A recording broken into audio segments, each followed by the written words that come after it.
having this conversation, something that's really truly interesting to me is how this seems to be also regionally focused, right? And a regional, and then you had told me that it's not just mainly, in communities where there's no military. Sometimes that can even happen in where military as a base or potentially a big populace. But to me, and it annoys me, man, it really does. But when you start also looking at these higher homes, price wise, people don't know that you can actually do a VA loan and a conventional loan. Right, split it, because you go like in Seattle, right? I was looking at doing that because I was the house that we bought was over the threshold, right? For VA, the amount that they guarantee. Sure, you need a second. But then I can go over that, but then I have to pay that. Now that's when I need to personally put a deposit into it. So there's a whole process behind it. And so, how does that change from anything? To me, to the seller is, what does it matter to you? You're gonna get your money. Yeah. We hear that a lot. Yeah, we do hear that a lot. But for some weird reason, I don't know what it is about the old, 10, 15, I don't know what it is. You bring up VA, and because it's lumped in with government loans, I think a lot of the confusion is like they're acting like you're an FHA customer. Or if it's FHA, it's low to moderate income borrower. It's, a low credit, higher risk, which is not the case. Like, Rick said earlier, the average characteristics of a VA client now, 700 plus credit score, they make great money, low debt to income ratio, high residual income means they got plenty of money to pay their bills. Why would you want to lend to them?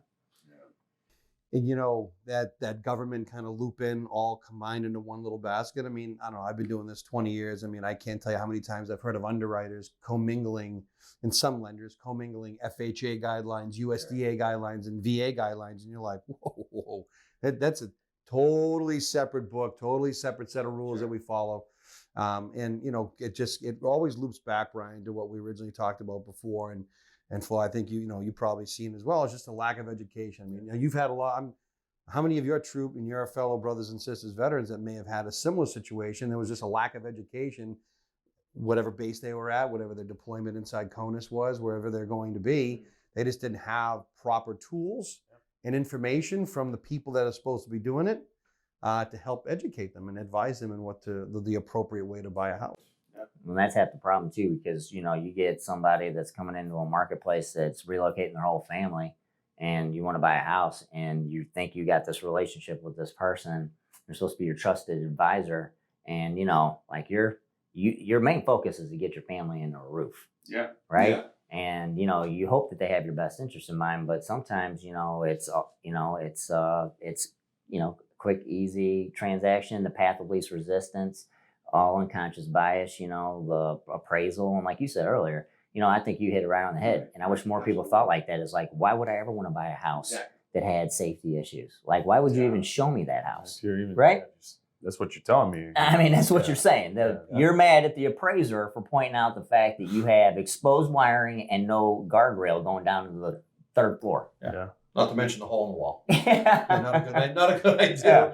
But it's the VA's problem. Yeah, it's the VA's problem. Yeah, exactly right. You know what I mean? But I think you guys are doing a really good job by having your show and opening up that conversation, because it is an education issue. And I guess today, this furthers the mission, right, of trying to educate people. Oh, without a doubt. And have that conversation. We got to put more veterans in more homes. Only 13% of our military across the U.S. right now are using their VA benefit to purchase homes. Only 13%. That's crazy. That's crazy low. And in a lot of states, and I preach it all the time, my state's the worst, Massachusetts, it's about 6.7% of veterans in my Commonwealth are actually using their VA benefit, and that's not right.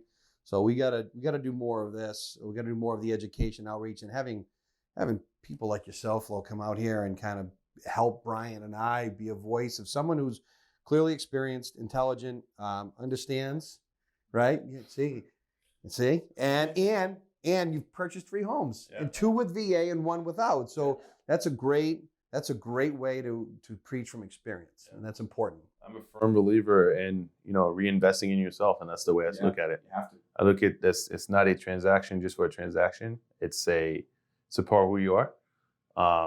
It's part of where my family lives, and we're going to grow and have kids, and but it's about reinvesting in yourself and betting on yourself. I'm going to buy this house, I'm going to pay this mortgage, you know, and then it's either I'm going to pass it down to my family or I'm going to resell it. And, you know, in the end, it's like living for free. Absolutely. Now, If not, you're paying yourself. Yeah.